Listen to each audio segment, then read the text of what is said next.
What's up, YouTube? So this is basically going to be a video for those of you that are looking to buy a home. The market is crazy right now, so a lot of people are searching how to buy a home, and a lot of people are in the beginner stage of buying a home and never bought the home before. So if you are interested in buying a home, you're a Zillow warrior, this video is for you. So first and foremost, I'm going to introduce myself. My name is Chris. I'm a loan officer in the state of Florida. I'm located in the Miami area, and I'm basically the person that you're going to talk to get a mortgage from. So the financing aspect of the home, I handle all of that when it comes to residential properties, okay? Before I get into the steps of buying a home, I want to tell you guys there are so many benefits in buying a home. One of the benefits of buying a home is the fact that renting is more expensive than owning. So if you're renting out a property for, let's say, $1,000 a month, chances are that mortgage is about $600 to $800 a month. So that the person you're renting out the property from is making a profit from it, because who's gonna rent out anything if they're not making a profit or at least breaking even? On top of mortgages being cheaper than actually renting a home, there's a bunch of investment opportunities in actually buying a home. Most homes in the United States go up in value. So if you buy a home, chances are within 5 to 10 years, depending on how long you own the home, you're gonna get an increase in value of the home. What I mean by that, if you buy a home at $150,000, chances are by the time that you're ready to move out, let's say within 3 to 5 years, that home may go up to $160,000 or $170,000. And then when you sell the home, you have that opportunity to take profit in the sale. One of the other benefits of buying a home is the fact that you can have tax incentive from buying a home. I'm not going to go into deeply on the tax part of it, but it's a write-off when you pay your mortgage and then you buy down interest or so on and so forth. You can actually, take the portion of the mortgage that you pay and write it off on your income tax, so that way you can pay less in taxes. I'm going to give you guys 5 steps of what it takes to actually buy a home, okay?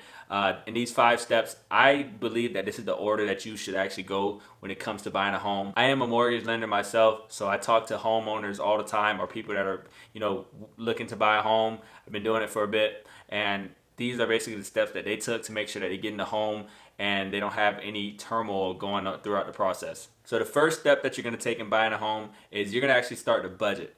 I always recommend this with people that contact me and they're looking for homes and they're asking me for questions on my Instagram pages or in my TikTok account or sometimes through my company. I always tell them to just start budgeting, because you know why? You don't want to put yourself in a position where you're in a cash chokehold. And what I mean by that is where you put in, what if you had to come up with a down payment for the home and you put all the cash towards that, and then you move into the home with $0, you're setting yourself up for failure, because you're going to try to prepare for the next check, and it's just a domino effect of bad news. So start budgeting ahead of time. The earlier the better. If you plan on moving to the home, I always recommend to people to have at least 6 months of reserves.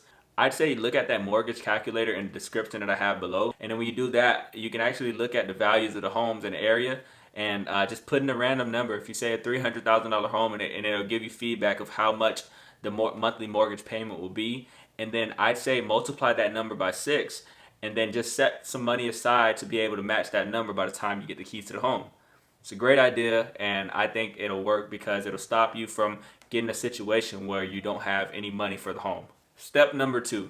So now when you're prepared and you're actually trying to move forward with getting a home, you got more serious about it, you looked into it, get pre-qualified. What does get pre-qualified mean?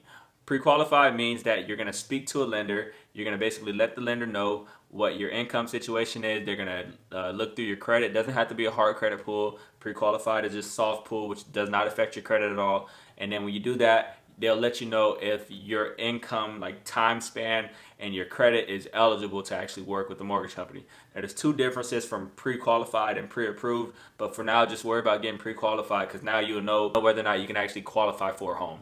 Step number 3, and I think this is probably one of the most slept on steps: browse for the neighborhood. This is by far, I think, a very slept on step, and if honestly, it makes or break the situation when you're actually getting into the home. Why is browsing the neighborhood so important?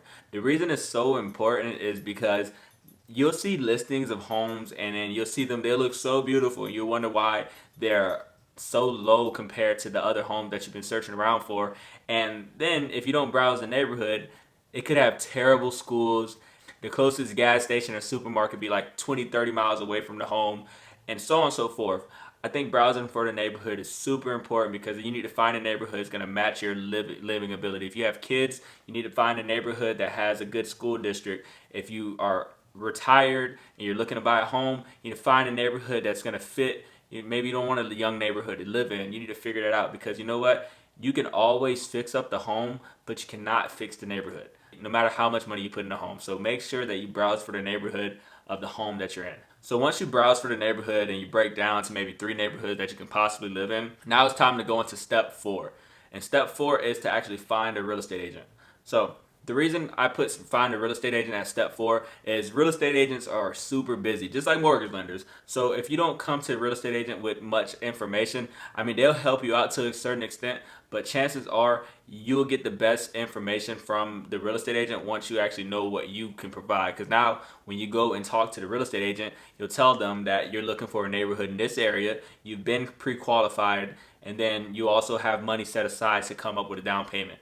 Now, when you take these steps in that order, the real estate agent is going to put you aside from the hundreds of people that already contacted them that don't sound serious, and they're going to say, hey, this person is serious about buying a home. We're going to send this person our listings as soon as we get them because we know that they're qualified to get a home, and on top of that, they have the money to get the home as well, and they know what they want. So then I think that's pretty important. That's why I put the real estate agent as step 4. So before I go into step 5, this is assuming that you've already, went down in your list of the homes that the real estate agent is sending out to you. You've gotten approved by the mortgage company for a loan amount of whatever you got approved for, and you kind of accepted an offer to the home. So now going on into step 5, calculate your expenses.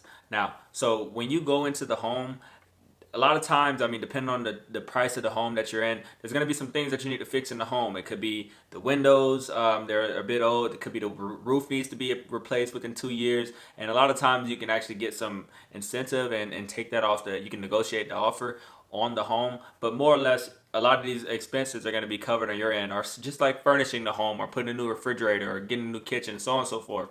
Usually you have about 2 months before you have to pay your actual first mortgage of the home because the banks have to do some calculating and they have to see payoffs and just a bunch of like back end stuff that you don't actually get to see. You can take advantage of these 2 months that they give you of grace period of no mortgage, and then you can actually cover some of the expenses of getting into the home, like furnishing it or like replacing the kitchen or just, getting food in the refrigerator, just certain things that are important or necessity when you're actually moving to the home. You can start calculating for those. So when the time comes when your mortgage payment's due, you don't actually have to worry about certain things that are going to come up in the future, because once you're paying a mortgage, that thing is going until you sell your home. You'll be better off once you actually calculate for those expenses, and then you figure out how much those repairs are going to cost, and then maybe you finance the repairs or you use some of the money from your reserve that I told you about in step 1 to pay for those repairs. It could be small bathroom fix that could cost like $2,000, who knows. So after you do all these steps, this is obviously a basics video. I just want to make a brief video for those of you that are new to the home buying process. I'll start doing more videos just like this. Make sure you guys click those links in the description. I have an Instagram account as well. You guys can reach out to me and ask me questions, and I'll answer the questions on the next YouTube video, okay? Good luck with your home buying process, and have a great rest of your day.